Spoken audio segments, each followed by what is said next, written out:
Boxing Nation, boxing lives, and breaks down. Today's episode is absolutely loaded.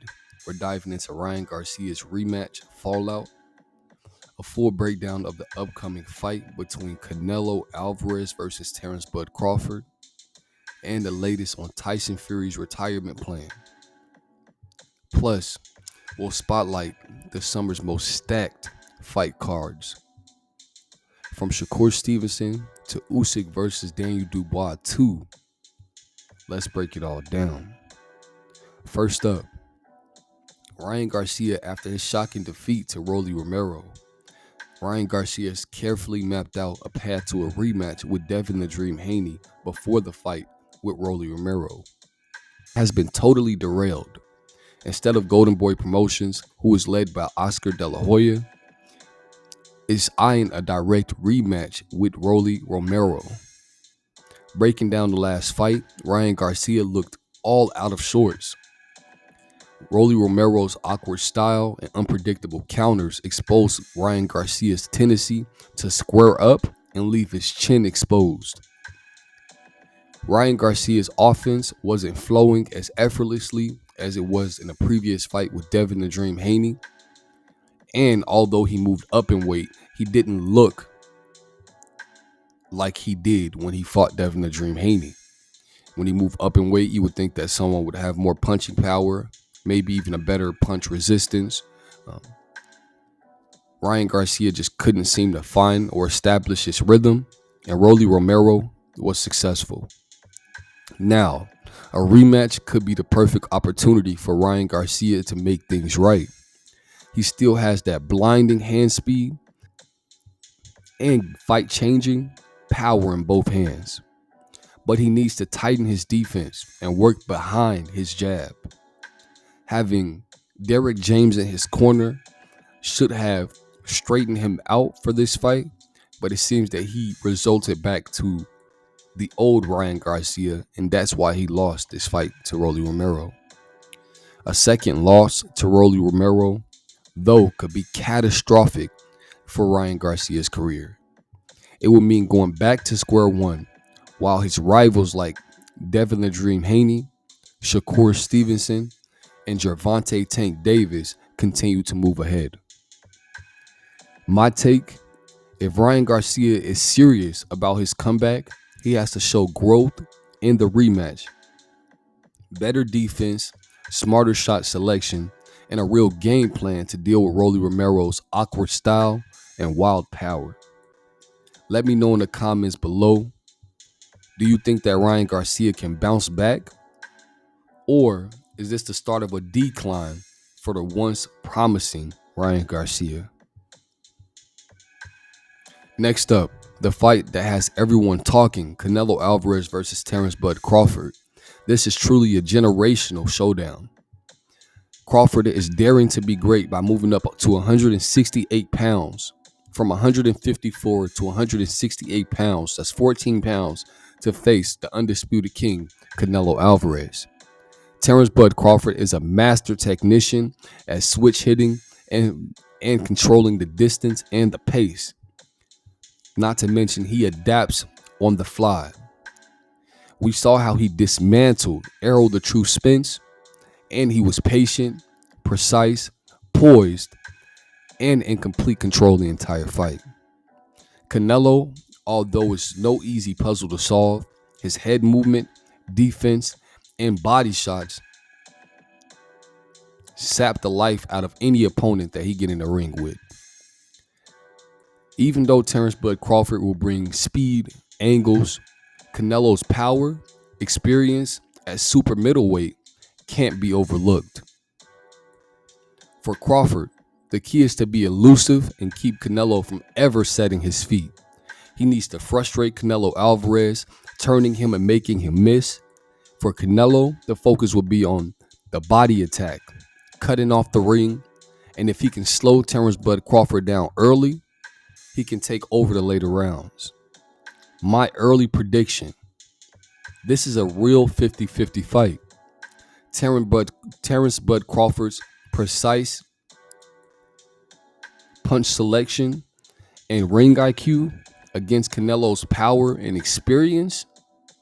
Let me know your early thoughts. Are you riding with Terence Crawford's slickness or Canelo Álvarez's size and power in this fight? Now let's talk heavyweights. Tyson the Gypsy King Fury has officially confirmed his retirement after a razor-close decision loss to Alexander Usyk. And yes, he's been here before, but this time feels extremely real. Tyson Fury admitted that he was mentally and physically drained, and it's clear the back-to-back training camps took a toll on Tyson Fury. Tyson Fury's legacy is already set. The man who dethroned Klitschko in 2015, survived the first Wilder fight, and gave us some of the most thrilling heavyweight fights in the last decade. His mix of size, agility, and trash talk turned him into a global British star. But now, the door is wide open, and Alexander Usyk is the undisputed king. And contenders like Daniel Dubois, Filip Hrgovic, and even Anthony Joshua have fresh motivation to chase that throne. If Tyson the Gypsy King Fury truly stays retired, it's the end of an era. What do you think? Will Tyson the Gypsy King Fury stay retired? Or will the lure of one last big fight, maybe even an Usyk rematch, be too much to resist for Tyson Fury? Finally, let's look at a couple very stacked cards. Let's break it all down. May 31st in Las Vegas on Prime Video, we have Caleb Plant versus Jose Armando Resendez. Caleb Plant's slick boxing and elite footwork will be tested by Resendez's relentless pressure. Resendez never stops coming forward, so Caleb Plant will need to stay sharp and use his jab to keep him at bay.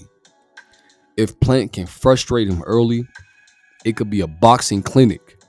But if Resendez can get inside, things can get extremely interesting.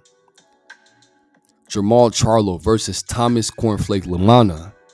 Charlo has had a long layoff, so the eyes will be on whether he has that champion's edge and mentality. I believe that Thomas Cornflake Lamana is extremely tough, but he's levels below Charlo. This is Charlo's chance to remind the world why he is one of the most feared fighters in the game today. June 8th, Tokyo, ESPN Plus. Junto Nakatani versus Nishida for the WBC and IBF bantamweight titles. Junto Nakatani is a beast with power in both hands, while Nishida's southpaw style and high punch output could pose a problem. Expect fireworks as Nakatani tries to impose his size and strength. This fight is going to be extremely exciting. July 11th, New York, Katie Taylor, Amanda Serrano II. These two gave us one of the greatest women fights of all time. Taylor's precision, movement will be tested by Amanda Serrano's ferocious volume punching. I expect another all-action classic. Both women have legacy on the line. July 12th in New York City, Shakur Stevenson versus William Zepeda. Shakur's defensive mastery versus Zepeda's nonstop pressure. Zepeda throws punches and bunches almost 100 plus a round, but can he find the target against one of the slickest fighters in the game? If Shakur can time Zepeda and control the pace, it's his fight to lose. July 19th in London, the Zone pay-per-view. Alexander Usyk versus Daniel Dubois II. Dubois gets another crack at the unified heavyweight king. In his first fight, Usyk's footwork and angles were a little bit too much, questionable body shot that made Alexander Usyk go down, and it should have been ruled a TKO, but they allowed the fight to keep going on. If Daniel Dubois wants redemption, he has to take more risk and make Alexander Usyk uncomfortable early in the fight. Keyshawn Davis versus Edwin De Los Santos. Keyshawn Davis is one of the most promising prospects in the game, but Edwin De Los Santos can crack. If Keyshawn can handle the power, the speed of Edwin De Los Santos, we'll see just how ready he is for the elite level. Boxing fans, mark your calendars. We'll be covering every angle of these fights right here, so don't miss out.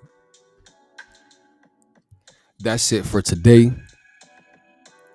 From Ryan Garcia's Crossroad rematch to Canelo Álvarez versus Terence Bud Crawford and the post-Fury heavyweight era, this summer is going to be pure fireworks. Drop your fight predictions in the comments below. And if you enjoyed this video, don't forget to like, comment, share, subscribe, and turn on notifications so you never miss out on an update. This is ZA Boxing Nation, where champions get analyzed and legends are made. And if you're new here, keep your hands up, and I'll catch you in the next one.